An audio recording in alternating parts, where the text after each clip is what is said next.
Hello everyone. Welcome to James kitchen world. ఈరోజు మన వీడియోలో మా రాయలసీమ స్పెషల్ ఉగ్గాని రెసిపీని అయితే మీకు చూపించేస్తానండి. ఎవరైనా కొత్త వాళ్ళు ఇంటికొచ్చినా, గెస్ట్‌లు ఎవరైనా ఇంటికొచ్చినా మాకు గుర్తొచ్చే రెసిపీస్‌లో ఈ ఉగ్గాని కూడా ఒకటి. మరి లేట్ ఎందుకు, let's get into the recipe. ముందుగా ఒక 4 పచ్చిమిర్చి, అలాగే కొంచెం కొత్తిమీరని తీసుకొని నూరి పక్కన పెట్టేసుకున్నానండి. ఇలా పచ్చికారం చేసుకొని పక్కన పెట్టుకున్నాను.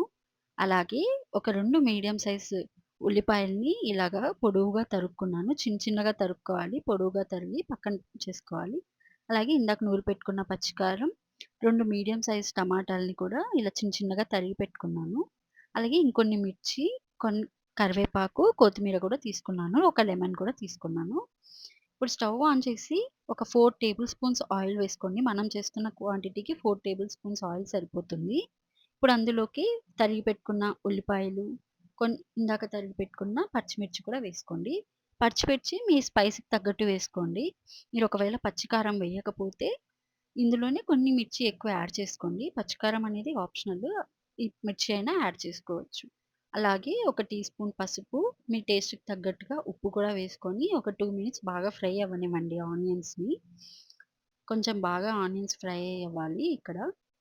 అలాగే కొంచెం కరివేపాకుని కూడా తీసుకొని ఫ్రై చేసుకోండి ఆనియన్స్‌ని. కొంచెం మరీ ఫ్రై అయిపోకూడదు. కొంచెం ఫ్రై అయితే సరిపోతది. అలాగే ఇందాక నూరి పెట్టుకున్నాం కదా! పచ్చికారం కూడా వేసేసుకోవాలి. అది కూడా వేసుకొని బాగా కలుపుకొని ఇందాక తరిగి పెట్టుకున్న టమాటాలు కూడా వేసుకొని బాగా ఇంకో 1, 2 మినిట్స్ బాగా ఫ్రై అవ్వాలి ఇవి. మీడియం ఫ్లేమ్‌లో పెట్టుకొని ఫ్రై చేసుకోండి. మరీ మెత్తగా హై ఫ్లేమ్‌లో ఉంటే మాడిపోతుంది. కొత్తిమీర నేనిప్పుడే వేసేస్తున్నానండి. ఇప్పుడే వేస్తేనే మంచిగా ఉగ్గానికి కొత్తిమీర ఫ్లేవర్ పట్టుకొని టేస్టీగా ఉంటుంది. ఇప్పుడు మూత పెట్టుకొని లో ఫ్లేమ్‌లో ఒక 5 మినిట్స్ బాగా మగ్గనివ్వండి ఈ పేస్ట్. ఈలోపు నేను బొరుగులు తడిపేసుకుంటున్నాను. నేను 200 గ్రామ్స్ ఆఫ్ బొరుగులు తీసుకున్నాను. ఈజీగా 3, 4 మెంబర్స్ తినొచ్చు. మరీ మెత్తగా తడుపుకోకూడదండి. ఇలా ప్రెస్ చేస్తే అది ఒత్తుకుంటే సరిపోతది. విరిగిపోకూడదు బొరుగులు. మరి మనం కలుపుకునే టైంకి మరీ విరిగిపోతుంది అందుకోసం. ఈ ఉగ్గాని రెసిపీలో మా అమ్మ ఒట్టి కారంతో కూడా ఉగ్గాని రెసిపీ చేస్తుందండి. ఆ రెసిపీ కూడా నేను మళ్ళీ ఇంకొకసారి మీకు పోస్ట్ చేసి చూపిస్తాను. మా అమ్మతో చేపించి. చూసారు కదా! ఇలా మెత్తగా ప్రెస్ అవుతే సరిపోతుంది. ఇప్పుడు ఇందాక మనము స్టవ్ మీద పెట్టాం కదా!